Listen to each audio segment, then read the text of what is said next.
ابن مقفع یکی از برجسته‌ترین افرادی هست که تونست میراث ایران باستان رو به جهان اسلام انتقال بده. همچنین به عنوان یکی از دبیران برجسته دوران اموی و عباسی به شمار میره که ترجمه آثار ارزشمندی مثل کلیله و دمنه، تاجنامه انوشیروان و ده‌ها آثار ادبی دیگر رو به زبان عربی انجام داده. ترجمه‌هایی که در اون زمان کمتر کسی میتونست انجام بده و اگه ابن مقفع نبود خیلی از مطالب اون کتاب‌ها به فراموشی سپرده میشد. بریم تا با هم این شخصیت تاثیرگذار رو بشناسیم.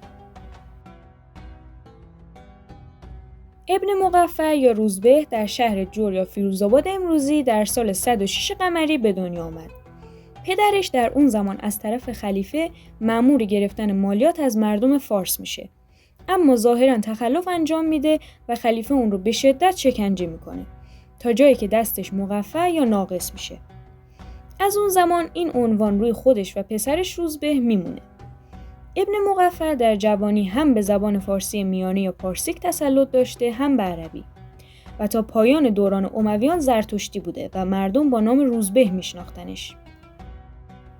روزبه همزمان با روی کار اومدن عباسیان میره به بصره و مسلمون میشه و نام عبدالله رو برای خودش انتخاب میکنه. از عبدالله ابن مقفع بیش از 15 رساله به جا مونده که بیشترشون ترجمه از زبان پهلوی به زبان عربی هستن و خیلی از آثارش هم در طول زمان مفقود شدن. از لحاظ شخصیتی فردی باهوش، خردمند، انسان دوست، خوش زبان، زیبارو و از لحاظ فکری هم مردی آزاد و روشن فکر بود. از لحاظ برازندگی اخلاقی و وقار طوری بود که محقق‌های مسلمون نمیتونن اون رو خارج از دین به حساب بیارن و از طرفی هم چون هیچ وقت به طور مستقیم از اسلام دفاع نمی‌کرد و با متهمان زندیق هم نشینی داشت، گروهی هم میگن که اون خودش هم زندیقه و اسلام آوردنش هم ظاهریه. محققان دستاوردهای ادبی ابن مقفع رو به 3 گروه تقسیم میکنن.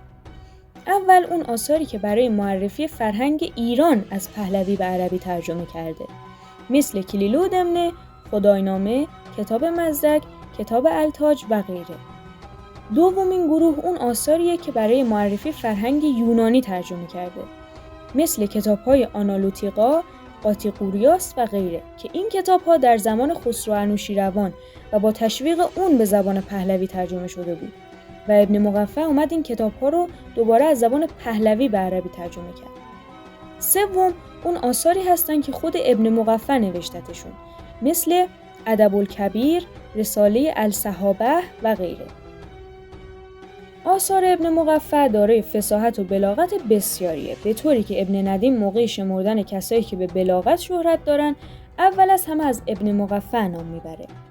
جعفر ابن یحیی برمکی هم در بیان منزلت کاتبان معاصر ابن مقفع میگه عبدالحمید ریشه درخت ادب و سهل ابن هارون شاخه و احمد ابن یوسف گل و ابن مقفع میوه آن درخت است. در آخر این نویسنده و مترجم ایرانی متهم به این شد که اسلام آوردنش الکی و زندیقه. در این باب هم ابن اسفندیار نویسنده تاریخ طبرستان نقل کرده که یک روز ابن مقفع از آتشکده برمیگشته، خلیفه میبینتش و میگه اسلام در او درست نیست و به همین دلیل در تنور انداختنش و سوزوندنش. به طور کلی ماجراهای زیادی پشت قتلش هست ولی اکثریت دلیل کشته شدنش رو زندیق بودنش میدونن.